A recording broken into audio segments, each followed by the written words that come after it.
from beginning to end, it's we have discussions about what direction we'd like to go with a certain product line, or lately with Alan's creations, it's been kind of, what are we going to do with something that he put in the barrel 4 years ago that was like, he was bored one day and he had a couple of barrels hanging around, and so he threw something in there. So what I do is I do the grind-ins, the cooks, and Dale and I both do the stripping runs. I enjoy moving the barrels and stuff and stacking them, keeping track of them, because I pretty much know about where everything is anymore. So I've got it memorized, and I've moved it around enough, organized it, and I've got a pretty good idea. If somebody asks me where something's at, I can give them a good vicinity of where they're going to find it.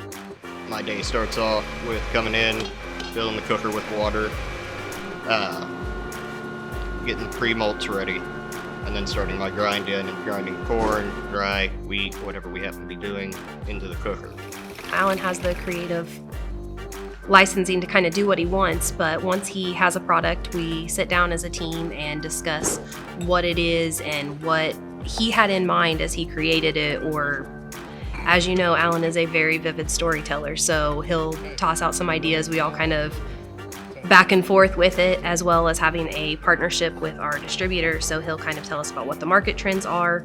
I think that our products speak for themselves, so the main thing is that on the shelf we want them to stick out, but we also want to have a brand continuity so that you see it and you recognize, like, that's Spirits of French Lick, that's French Lick Winery. For the most part, we try to use as many Indiana grains as what we possibly can. So we don't use we don't all the time use specialty corns, although we do have a specialty corn that we use for our state bourbon, which is a corn named Amanda Palmer that I worked on for about 15 years, breeding myself, about 150 different varieties that I crossed together and then selected for what I wanted, which really kind of led me into distilling on a heavier basis, trying to figure out how that corn worked in distillation.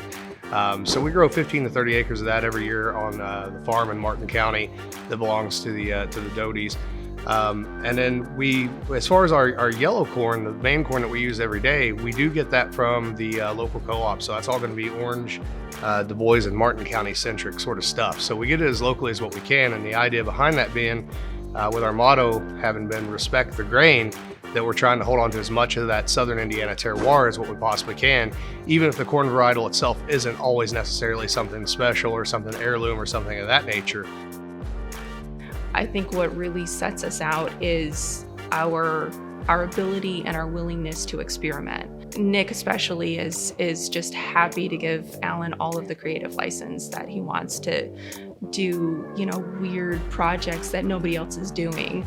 I think that's one of the things that sets us apart, on both of those sides. I would put our stuff against about everybody's.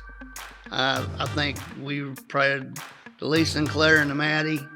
I don't think there's nobody else out there making anything any better, especially in craft distilling. I mean, I've tasted a lot of stuff come from other places, and I think our stuff rates right with it or above every one of them.